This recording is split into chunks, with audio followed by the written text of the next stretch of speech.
देखा तो 9 बज चुके थे और उसने जैसे ही पीछे पलटकर देखा, चंदा खड़ी मुस्कुरा रही थी। बदमाश, डरा दिया ना हमका।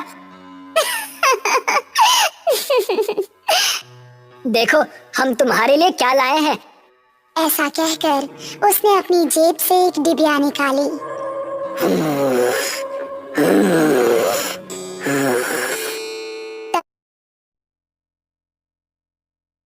तभी उन दोनों को किसी के सांस लेने की भयानक आवाज सुनाई दी। कौन है? ठीक सामने बरगद के पेड़ के नीचे उनको किसी आदमी का अक्स नजर आया। कौन है? सामने आओ। ये सुनकर भी वो आदमी सामने नहीं आया और जोर जोर से सांस लेने लगा। अभी देखते हैं कौन ससुरा है। ये कहकर पुनीत उसके पास जाने लगा। जैसे ही पुनीत उसके पास पहुंचा, उसने भी 2 कदम आगे बढ़ाकर पुनीत का गला पकड़ लिया।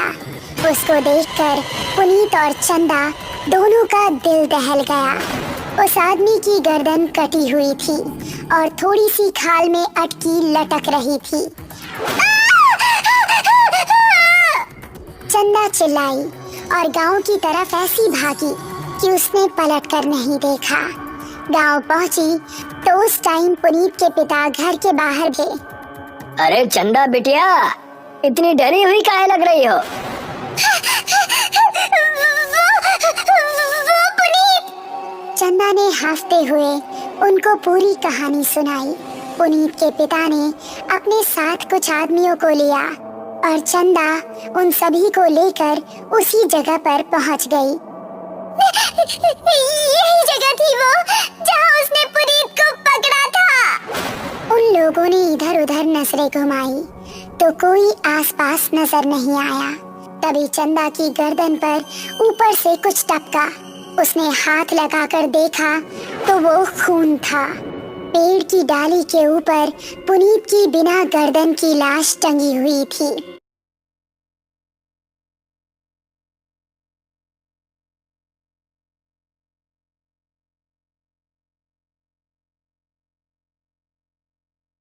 और उससे खून टपक टपक कर नीचे गिर रहा था। शहर से दूर एक छोटा सा गांव सरूपुर। रात के समय सभी अपने अपने घरों में आराम कर रहे थे। बाबूजी, हम जरा अपने दोस्त महेश से मिलकर आ रहे हैं। उसकी तबीयत जरा ठीक नहीं है ना? ठीक है, लेकिन जल्दी आना। जी बाबूजी।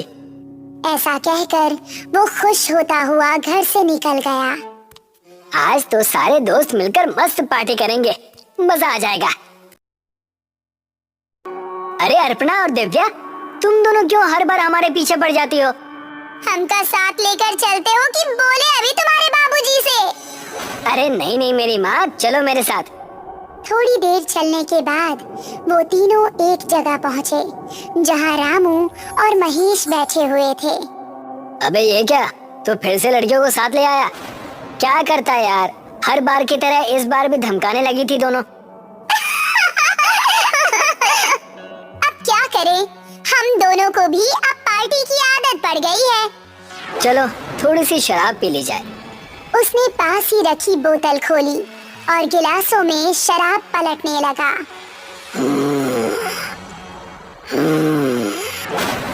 तभी उनको किसी के सांस लेने की आवाज सुनाई दी। उन्होंने देखा तो पांचों के रोंगटे खड़े हो गए। सामने से कठमुंडू चलता हुआ आ रहा था। उन्होंने कदम बढ़ाए ही थे कि तभी कठमुंडू ने दिव्या को पीछे से पकड़ लिया।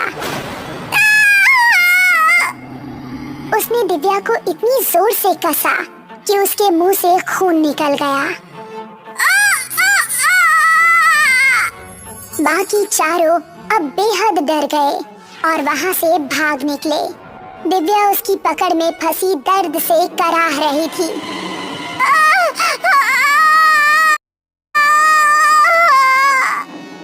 उसने खून की धारा निकल पड़ी।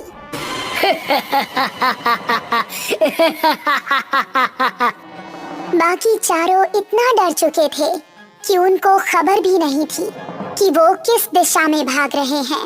वो काफी देर तक भागते रहे। अब अपर्णा की हालत खराब हो चुकी थी। वो आ जाएगा, रुकने का समय नहीं है। ऐसे कब तक भागते रहेंगे? हम जा कहाँ रहे हैं, कोई बताएगा? हम रास्ता भूल चुके हैं, हमें नहीं पता कि गांव किस तरफ है। क्या कह रहे हो तुम? फिर तो हम सबका बचना नामुमकिन है। तभी पेड़ के ऊपर से एक हाथ आया और उसने महेश का गला पकड़ लिया। ये हाथ कठमुंडू का ही था। राकेश ने वो देखो, सामने वो घर, उसके अंदर चलते हैं। वो तीनों एक घर के अंदर घुस गए और राकेश ने जल्दी से दरवाजा बंद कर दिया। तभी कोई जोर जोर से दरवाजा पीटने लगा। तीनों का शरीर इस समय बुरी तरह से कांप रहा था। दरवाजे की धम धम उनके दिल को दहला रही थी। तभी खिड़की से कठमुंडू का एक हाथ अंदर आया और उसने अपर्णा का हाथ पकड़ लिया।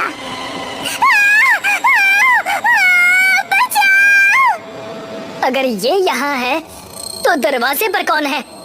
राकेश ने दरवाजा खोला तो सामने गांव के बिरजू काका थे। बिरजू काका जल्दी से अंदर आए। उन्होंने कठमुंडू का हाथ पकड़ा और छुड़ाने लगे। कठमुंडू उनके छूते ही चीखने लगा।